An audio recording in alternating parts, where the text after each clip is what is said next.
찬양 미디어를 이제 섬기게 됐는데 이렇게 이제 앞쪽에 앉아서만 예배를 드리다가 이제 뒤쪽에서 이제 전체를 보면서 예배를 이렇게 드리니까 이제 목사님이 앞에서 목사님이 예배를 섬기고 진행하는 모습이 이제 눈에 들어오더라고요. 이 실내 온도도 체크하시면서 이 조명 하나하나 체크하시고 소리도 체크하시고 이 열려 있는 문들을 다 닫으시고 이 정리되어 있지 않은 뭐 우산을 정리하는 등 예배에 방해되는 모든 요소들을 제거하시면서 공동체가 예배를 집중하게 하는 모습을 보게 하는데 우리 공동체 와서 저는 이제 처음 이런 모습을 본 건데 이런 예배를 실제로 섬기니까 제가 이제 이 선교단체에 있으면서 사역자로 살았잖아요. 그때 모습이 이제 오버랩이 막 되더라고요. 왜냐면 그런 모습으로 살았으니까 똑같이 했어요. 온도, 음향, 큐시트, 조명, 동선, 미디어 등등 모든 영역에서 예배에 방해되는 요소 없는지 꼼꼼히 체크하고 예배를 준비하고 저도 섬겼던 시간들이 있었거든요. 근데 이제 지금 모습이 모양과 환경은 다른데 똑같이 하고 있는데 근데 똑같은 나의 모습을 제가 보는데 근데 이게 그러니까 다시 시작한 거예요. 주님이 기회를 주셔서 저에게 다시 왔구나, 내가 다시 시작했구나 했는데 그러니까 모습은 똑같은데 너무 다른 게 있더라고요. 뭐가 다르냐면 제 마음이 너무 다르더라고요. 그러면 마음이 다른데 뭐가 다르냐 물어보면은 설명이 안 돼요. 왜 안 되냐면 그냥 마음이 딴 사람이 된 거예요. 제가 아닌 거예요. 송영민이라는 제 자신이 아니고 다른 마음이 이거를 섬기고 있더라고요. 레위기 11장 45절에 나는 너희의 하나님이 되려고 너희를 애굽 땅에서 인도하여 낸 여호와라. 내가 거룩하니 너희도 거룩할지어다. 이 말씀을 보는데 성령님께서 정확히 조명해 주다. 이 출애굽 사건이 부활을 예표하는 사건이구나.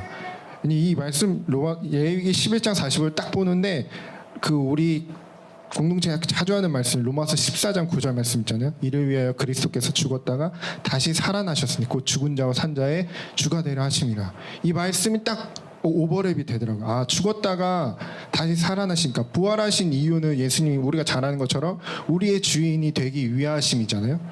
근데 이스라엘 민족이 애굽 땅에서 인도하신 이유는 이스라엘 민족의 하나님이 되려고 했다는 거예요. 그러니까 출애굽 사건은 부활이 되는 거고 이스라엘 민족의 하나님이 되는 것은 우리의 주인이 된다는 이 공식점 딱 떨어지더라고요. 근데 레위기 11장 45절에 마지막 절 이렇게 나오는 거야. 너희도 거룩할지어다. 그러니까 이게 예수님을 믿는다? 예수님이 주인 된다는 것은 거룩한다는 거예요. 거룩해져야 된다는 거예요. 예수님을 믿는데 내가 거룩하지 않아. 이거는 믿는 게 아닌 거예요. 목사님이 선포하시는 거룩, 한국교회를 비판하고 상대를 비판하는 말을 듣지 말아야 된다는 말씀들 자주 하시고 세상의 쥐염염해를 먹지 말아야 한다는 것들이 내 마음에 거룩하면서 멀어지게 하는 작은 것들을 싫어하고 쳐내야 하는 그 마음이 생기는 이유, 거룩에 거룩을 더하고 싶은 마음들이 강해진 이유가 더 선명해지더라고요. 우리 예수님이 주인이니까 당연히 거룩해져야 되니까 주인이 바뀐 거니까 그러니까 너무 거룩하고 싶은 거예요. 그러니까 예수님을 믿고 신앙생활 하는 사람이라면 거룩해져야 한다 이건 다 알잖아요. 근데 그거는 율법이 되는 거예요. 아무리 노력해도 거룩함이 유지가 되질 않았어요. 그러니까 저의 모습을 말하는 거예요. 유지가 되지 않고 율법이 됐기 때문에. 그래서 나의 스스로 정한 수준의 거룩함만 유지한 거예요. 그러니까 나의 부패함을 합리화하고 마음으로 지금 다 죄잖아요. 그걸 합리화한 거예요. 음란하고 사람을 미워하고 다 살인하고 간음을 했던 거죠.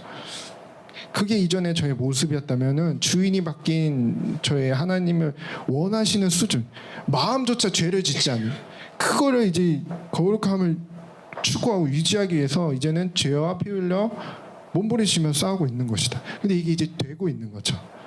이스라엘 민족이 출애굽을 해야 여호와 하나님의 이스라엘 민족이 하나님이 되는 것처럼 부활부터 시작을 해야 예수님이 주인이 되는 거 말씀에 있는 거잖아요. 거룩함을 나아가는 길, 이게 길이에요. 길. 부활부터 시작해야 거룩함으로 갈 수 있는 거예요. 거룩함이 되지 않았던 이유 저는 한 가지였던 거예요.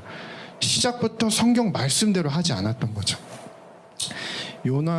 요한복음 7장 38절 나를 믿는 자는 성경의 이름과 같이 그 배에서 생수의 강이 흘러나오리라 하시니 이 토요일 새벽기도부터 처음 제가 경험되고 있는 게, 그러니까 어제부터 경험되고 있는 게, 목사님께서 이 앞에서 말씀을 선포하시고 간증자들이 나와서 이 선포하는 말씀들이 저한테 이 생수로 확 들어오더라고요.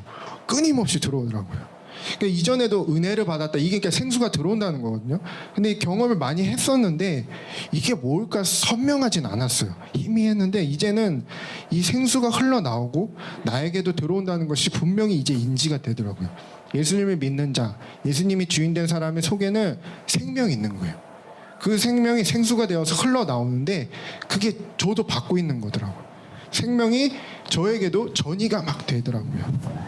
마태복음 13장 23절, 좋은 땅에 뿌려졌다는 것은 말씀을 듣고 깨닫는 자니 결실하여 어떤 것은 100배, 어떤 것은 60배, 어떤 것은 30배가 되느니라 하시니라. 이 토요 찬양 때 선포되었던 이 말씀들과 이 아까 보셨던 대나무 영상 보면서 이 말씀의 의미가 분명해지더라고요. 예수님이 주인된 자가 선포하는 말씀, 혹 성경 말씀을 읽으면 그 안에서 생수의 강이, 생명이 흘러나오는 거예요. 마음의 주인이 바뀌게 되면은 그 생명을 이제 받아들이게 되는 거예요. 계속 생명이 나오고 있었어요. 근데 왜 우리 서성 형제처럼 왜 못 받았냐? 안 받아들이고 있었던 거예요. 생명은 계속 나오고 있었는데. 황폐하고 척박한 땅인 나의 마음이 예수님의 생수를 거부했던 거예요. 근데 예수님이 내 마음의 정말 주인이 되면서부터 생수를 받아들이기 시작한 거예요. 그리고 정말 척박하고 악하고 음란하고 이 보잘것없던 이 것이 이제 마음이 옥토로 변한 거예요. 생수를 받아들이니까. 그러니까 성령의 열매가 맺히기 시작하는 거예요. 너무 놀라운 거죠. 이것은 목사님 자주 하신 말씀, 금지할 법이 없는 거죠. 우리 하늘향기 공동체의 주인이 예수님이라면 더 거룩해야 됩니다. 율법이 아닙니다. 이게 배고픈 자가 밥을 찾는 게 율법이 아닌 거잖아요. 이것은 순리인 거잖아요. 예수님이 주인 되지 않은 자가 거룩해지려고 하는 것은 율법이에요. 그러나 주인 된 자에게 거룩은 호흡이에요. 호흡. 죽는 거예요. 출애굽한 이스라엘 민족이 하나님이 공급하시는 것을 그 광야를 제가 선교 다니면서 다녀봤는데, 광야는 그 여름에 가면 1시간도 못 있어요. 그 햇볕이 우리나라랑 틀려요. 그냥 살을 파고 뼛속까지 햇볕이 파고든 것 같아요. 그리고 아무것도 없어요. 근데 거기서 주님이 이끄신 대로 안 가. 주님이 주는 거를 못 받아 죽는 거예요. 마찬가지예요. 거룩하지 않으면 우리는 죽는 거예요. 호흡이에요. 호흡. 한마음교회 토요 예배 간증처럼 성령을 구하는 마음을 이 한순간도 놓칠 수가 없는 거예요. 성령이 내 안에서 우리 안에서 같이 호흡하면서 옥토가 되는 거더라고요. 이게 우리의 사명이더라고요. 그렇게 되면은 이스라엘 민족 1세대가 가지 못했던 가나안 땅은 우리 하늘향기 공동체 1세대, 우리가 1세대잖아요. 우리는 밟게 될 줄 믿습니다. 이제는 예수님의 생수를 받아들일 준비가 된 우리 공동체 내년이 참 기대가 됩니다. 그리고 어떤 열매를 맺을지 참 궁금하고, 한 사람 한 사람 더욱 정결해지고 주님 앞에 서기를 소망합니다. 마라나타. 예배는